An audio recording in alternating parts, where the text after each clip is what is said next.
that needs a bit of choreography, and particularly when you can have pit-to-car radio, but you can't have car-to-car radio, so they need to understand exactly where the other one is on the circuit to make sure that they can dive into the pit lane at the most opportune moment to give themselves the best opportunity of a good result in this race. Out of barn corner they'll come. Adrian Pottinger leading the way, but under pressure from Jordan Honeybone, who flashes his light as he comes over the start-finish line to try and put off the race leader. We've still got John Lyne not that far remaining. Remember, John Lyne was the winner at Silverstone, so the top three separated by 0.6 of a second. And as for George Wright, he is still trying to limp the Volkswagen round to the pit lane. Yeah, I saw him just enter the bottom of the mountain very, very slowly indeed, well off race pace, but the battle for the lead is getting very close. Adrian Pottinger and Jordan Honeybone still nose to tail. Then you get onto the park straight after Charlie's. John Lyne closes back up to the duo of Clios once again in towards park corner. The BMW can brake later. I'm not quite sure how he manages it. Very, very brave stuff from John Lyne.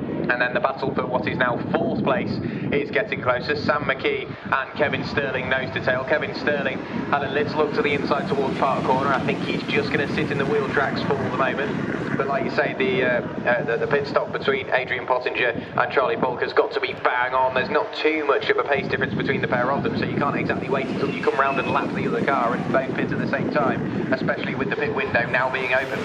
And finally into the pit lane comes George Wright. The Volkswagen has got air jacks on it, so Jack Wright is poised and ready to connect the car up so that it can launch up onto the air jacks. Having a quick look around the tail end of the car to try and establish as to what the problem is with it. There's no obvious signs, but George is jumping out of the car whilst the race-leading trio head in towards the Hall Bends area of the circuit. Adrian Pottinger still leading the way at this stage of the race, still under pressure from Jordan Honeybone, whilst enjoying the opportunity to sit right on their coattails is the BMW in the hands of John Lyne. All three of them are separated by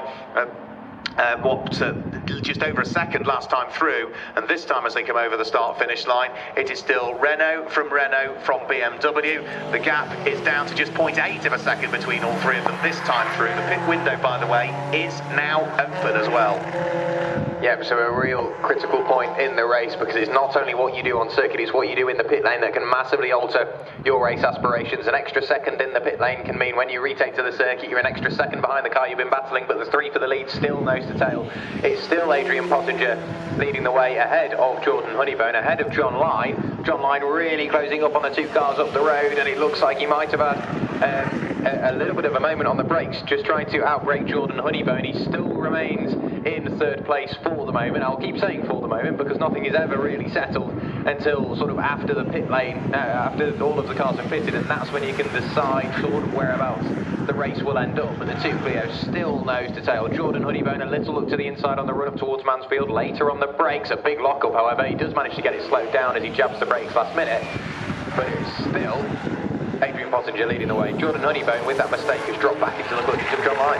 Yeah, so Jordan Honeybone racing solo. We often see Jordan racing with his father, Ray Honeybone, who I'm sure is here supporting this weekend, but isn't on driving duties, at least for today. So they flash their way in front of the clubhouse. Adrian Pottinger, Jordan Honeybone, John Lyne, all still together. We've had our first pit visitor in, which is Jamie Jeffrey at the wheel of the BMW Z3. I'm afraid that we are seeing pushed back and not able to rejoin the race the George Wright and Jack Wright Volkswagen Golf, so that is out of the race. Another pit visitor is about to call in as well. This is the Mazda MX-5, number 65 of Steve Higgins. Steve Hyde scheduled to take over that one, whilst all three at the sharp end of this race all continue round for a further lap with 27 minutes still remaining in the race. It's still Pottinger from Honeybone from Lyne, the top three as they head towards you on lap number 11.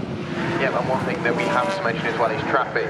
Traffic can be so critical, arguably more than the pit stop. Of course, you can get away with it. Maybe a second in the pit stop, maybe a little bit more if you're very, very lucky, but traffic can be so difficult. If the leader can work his way by Adrian Pottinger and Jordan Honeybone get stuck, that can massively open up the margins between the lead trio once again. And Jordan Honeybone, very much preoccupied with defending from John Lyne, took the inside line in towards park corner, just trying to make sure that there wasn't an opportunity for John Lyne to work his way through, and you can see by doing that he's lost a little bit more time to Adrian Pottinger, our race leader. The traffic is one of the Mazda MX-5s, this one being the Mark III.